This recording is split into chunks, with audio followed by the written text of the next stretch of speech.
প্রিয় দর্শক, যে বিষয় নিয়ে আলোচনা করব, একজন আমাদের কাছে ভিডিও পাঠিয়েছে, স্ক্রিনে অবশ্য দিয়ে দিয়েছি।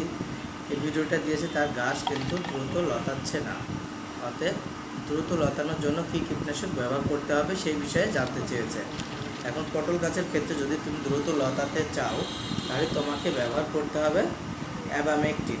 এই অ্যাবামেকটিন কীটনাশকটা ব্যবহার করতে হবে তরল, আর অবশ্যই চিটা গুড়ের হতে হবে। অর্থাৎ যেটা পানি, অর্থাৎ জলের মতো যেটা পাতলা মনে হয় ওটা না।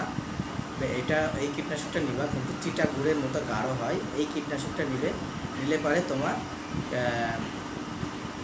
নিয়ে স্প্রে করলে তোমার গাছ কিন্তু দ্রুত লতাবে। প্লাস এর সাথে ব্যবহার করতে হবে তোমার পিজিআর, যে কোনো একটা কম দামের, অর্থাৎ অল্প পয়সার দাম এমন একটা পিজিআর নিবে যেটা কালো কালার হয় বা সবুজ কালার হয়।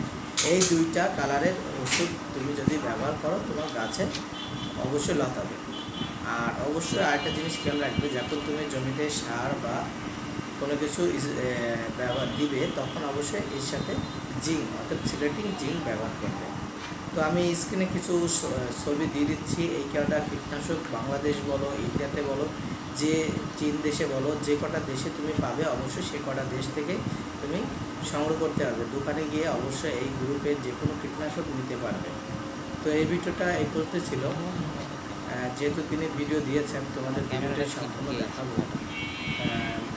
আর সে বিষয়েও তোমাদেরকে আমি আরও বলবো। যদি আরও কোনো প্রশ্ন থেকে থাকে, অবশ্যই আমাদের কমেন্টে বা হোয়াটসঅ্যাপে আমাদের প্রশ্ন করো, প্রশ্নের উত্তর দিয়ে দেবো। তো ভালো থাকবে, সুস্থ থাকবে।